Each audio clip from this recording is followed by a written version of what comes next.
Ella, how's it going? I'm good, thank you. How are you? I'm good. What a way to start the year. A new single, an album on its way.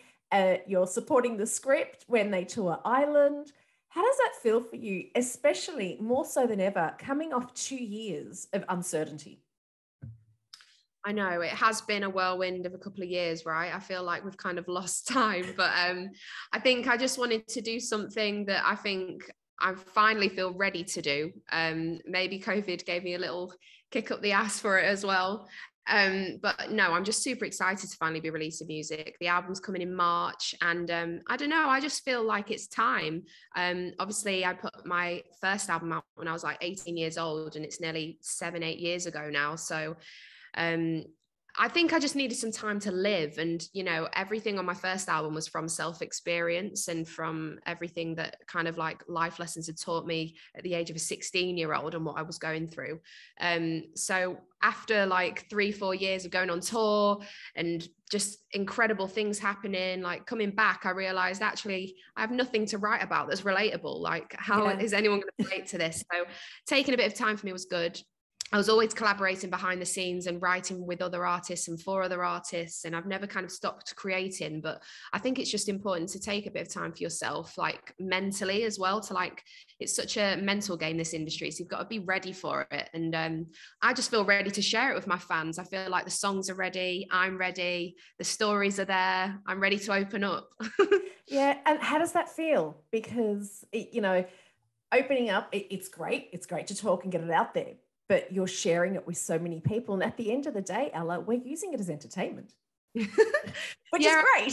So, yeah, no, for sure. I think I've never really thought of it as that. I think just like anything I've created over these last 7 years is just a part of my journey. And I think how I feel more comfortable as an artist is just being completely transparent and honest with my fans. So knowing that the album literally is that, there's no false pretenses, there's nothing to hide behind, there's no filters. And that is kind of what this album is. And it's meant to be that. So I don't know, it actually makes me feel a bit more comfortable. The more honest I am, the more comfortable I feel. So yeah, I mean, I'm definitely nervous in the sense of like, it's been a while, but I'm more excited. I think my fans have been so patient with me that I just feel like they're probably more relieved that I'm finally just putting something out, even if, I don't think that it really matters anymore. And I think I've got over this whole thing as well of like the pretense in my head of, oh my God, it's my second album and my first one had so much success. Like, I had to get over all of that fear. And I think that's kind of helped over the years of kind of self-growth and figuring out who I am as a human being outside of music as well. Well, you've come out with a great first song, Brave. You wrote this a few years ago. Why was this for you? I mean, I'm asking such an obvious question, but why for you was this the song to kick off the album? Well, I wanted to come back with a record that made sense to my life right now. Also, it's the start of the new year. I wanted something that felt quite empowering and hopeful. And for me, Brave's always been a special song, but I think ultimately because over these last 3 or 4 years, I've definitely faced my own personal challenges in life behind the scenes. And I feel like this song kind of shows you that and explains that. And what I do love about it, though, is that it's not a sad song where I'm sat there feeling sorry for myself. It's about actually like taking it by the horns and being like, okay, life goes on. And sometimes it is okay to not be okay. And sometimes we do need a helping hand in life, and that's okay too. We can't always be these gladiators and warriors through life. But yeah, and I wanted to share that with my fans because sometimes there's a real power and strength in being vulnerable as well. There really is. And sometimes, though, we do also need that kick up the bum from ourselves to believe in ourselves and start backing ourselves. So, Ella, how do you be brave when really behind the scenes you're sitting there going, I don't think I can do this, I'm actually afraid? How do you push through that? I think sometimes doing the things that don't feel too comfortable are like the best things to try and do for ourselves, because if you stay in your comfort zone, you're never going to get out of it, and you're never going to experience change and develop as a human and as a person. So for me, I think the best thing as well is like being completely honest with yourself and taking time with yourself to understand what your truth is and what makes you really happy. outside of even your career, whatever that may be, you know, it might be something that you realize, oh, I really love to do this, but I don't do any of it anymore. And why is that? And I think once you build up this kind of pyramid of life things, like who your real friends are, your bubble and who surrounds you, and you kind of get to this place and you eat well and you're exercising and all these kind of things, I think are really important. You're sleeping well. I used to be a nightmare for being like staying up like all the way through the night and not getting good enough sleep. And then I'd wonder why I'm this grumpy person behind the scenes. And it was pretty obvious why. So I think just doing all the things that are just like good for the soul and for the mind, like are the key things. But then on top of that as well, like definitely stepping out of your comfort zones and doing things that I guess do make you a little bit scared are quite good to challenge yourself with. Something that was stepping out of your comfort zone, and I'm sure was a scary experience, was auditioning for the XFactor. Ella, can you believe that was 10 years ago? Like, that's just mad. I know, it's crazy. It's crazy to think that was a decade ago. But yeah, what a whirlwind and an experience that was. And I look back at that even, and I think right now at 26, if you asked me to go on a TV show every Saturday and Sunday night to be judged for something I love doing, I would never put myself through it. So it's funny how when you're younger as well, in some areas you can be even more fearless than when you get older. So yeah, it is bizarre. How have you found those last 10 years? Because as you said, you know, you've needed a break in between, but you've done some phenomenal things. Like when you look back, what are some of the standout moments that you go, hold on, I know I did it, but I look back now and go, what? Yeah, I think definitely in the early years of me coming into the industry, everything, I think at the time it was going so fast paced that you don't kind of realize what you're in and what's happening until you do take a step back. I mean, I think one of the things I'll never get over is when I land in a country that I've never visited before and I hear my song or my voice on the radio, like that, I just always find so bizarre. There could definitely pinch me moments. Going to the US and performing on the Ellen show and the Today Show and doing all of that, going to Australia, landing in airports and fans being there like waiting for me with little signs and gifts and stuff, like just all of that's very surreal because I'm definitely like more of like a small town girl from the north of England. So all of that's very bizarre. But I think, you know, anytime I've ever performed for anything, I just feel so grateful. But I think recently I had the opportunity as well to perform at Wembley Stadium and sing the national anthem for the FA Women's Cup final. And that was a really cool moment because I've never sang the national anthem for anything before. And it felt really special that it was kind of, I don't know, for like a real like women empowerment moment as well. So that was really cool. Your second album is called Everything I Didn't Say. What do you wish you did say all those years ago? And what are you hoping to say now? I guess there's no like big juicy secret to the album, which I probably should keep saying because then people want to listen to it more. I think, do you know what? I think it's just more a case of I feel more comfortable in my own skin now. So I feel ready to talk and open up about everything and anything that I've kind of gone through or experienced.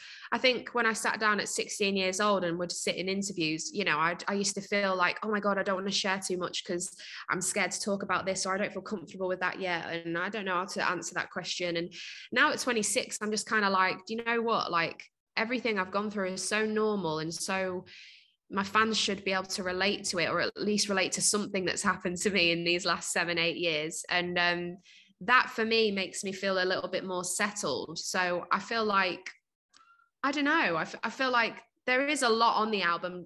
I mean, there's down to breakups, toxic relationships, friendships, self-worth, self-growth about myself. Everything stems from a place of an emotion of mine or something that's happened to me. Ultimately though, I just feel like I'm bringing my fans up to speed on the last 7 to 8 years. I think it's like the whole, because there's songs on there from 7 years ago right up until the very first lockdown in the pandemic, so you really have got this whole storyline of everything, hence why it's called Everything I Didn't Say. It's kind of a tagline that ended up happening a lot during a lot of the planning meetings over on Zoom and through lockdown, so it kind of was a title that stuck. You spoke about there, you know, doing interviews and sometimes, you know, when you were younger, not knowing what to say, how to answer certain questions. What is this experience like where, you know, you go and you have complete conversations with strangers, but it's not a conversation. It's all about you And sometimes people are trying to get you to admit to stuff that you don't want to reveal. Like, how do you handle all of that, Ella? And I'm not asking for any juicy revelations. No, for sure. And I think that's literally it. I think when I was younger, I used to see every interview as somebody's trying to catch me out, or somebody's trying to hurt me, or somebody's trying to like do something wrong. And I was 16 and so naive to the world. It's like, I don't want to do anything wrong. I just want to do everything right. Like at 16 years old, you don't want to make a mistake. But I think as I've gone through and learned over time, I just feel like it doesn't matter what you do in life. Everyone's going to have an opinion and not everyone's going to have the same one. So that's kind of helped me through everything. And also like, you know, I understand who I am as a woman now, and I know what I'm like. So I just feel like, I don't know, if somebody wants to spin something in a certain way, then that's on them. That's not a reflection on me. But yeah, it definitely used to be very daunting and scary, which is kind of like, you know, I even speak about that a little bit in one of my songs from when I was younger. Like there's a song on the album called Ugly, which is kind of me talking about shaking the stigma of everything that I think we feel like we're supposed to be, or we're supposed to say, and we're meant to be these perfect human beings all the time, so we're just not. And that's okay. And that's actually what makes us so brilliant, that we're all different. Exactly. One of the things I have loved over your career is that, yes, we're, you know, I can't believe we're only 2 albums in, but it doesn't mean you haven't been giving us music. I have loved your collaborations. How have you found that experience, and how do they come about? Do you know what? It's so funny because I've like magically created this kind of like whole dance realm that like I never really knew existed until I actually put the songs together, and I'm like, okay, I've done quite a few dance records. Yes. Do you know what? They've all happened really organically, whether it's a really close friend in the industry, like the Jax Jones record that did so well. He's such a good friend of mine and a family friend. So we've known each other for years. And his wife actually used to babysit me and live in the same village as me growing up. So no way. Yeah. So it's either happened like that, or I've started writing something, or I've heard something that somebody's written and we just want to finish writing it together and we love it, and I end up staying on it. Like it's always happened very organically, which is how the best collaborations I think do come about, because you know ultimately there's got to be that like fundamental relationship there for it to sound the way it does. But and also it's got to feel right to me. I want to feel like confident and comfortable being in that position and collaborating with that person. But yeah, I'm always open to it. I guess I'm never going to put myself in a certain lane and stick to it. I'm always going to explore and experiment, and if it feels good and sounds good and I'm getting excited about it, then I'm kind of like, okay, well I feel like people should hear it. Is there a dream collaboration that you would love to do? Oh, there's a few. I'd love to do something with Bruno Mars, and I'd also love to do something with Adele. I think she's like definitely on the bucket list. But even if I don't get to do a song with Adele, I just want to go to the pub with her and get drunk. Do you know what? That all sounds fabulous. That'd be on my bucket list too. You're touring with The Script here in Ireland. How are you feeling about that? So excited. I cannot wait. I absolutely love those boys. I love Danny, and I just can't wait to get touring again and actually be able to travel around, visit Ireland again. And you guys are always such an amazing crowd. Whenever you perform live to you guys, you just appreciate live music so much. So yeah, I'm buzzing. I'm very excited. Well, we cannot wait to have you back here. New music, new album on the way, and Ella Henderson in Ireland in 2022. It's sounding like a great start. Thank you so much, Ella. Oh, thank you.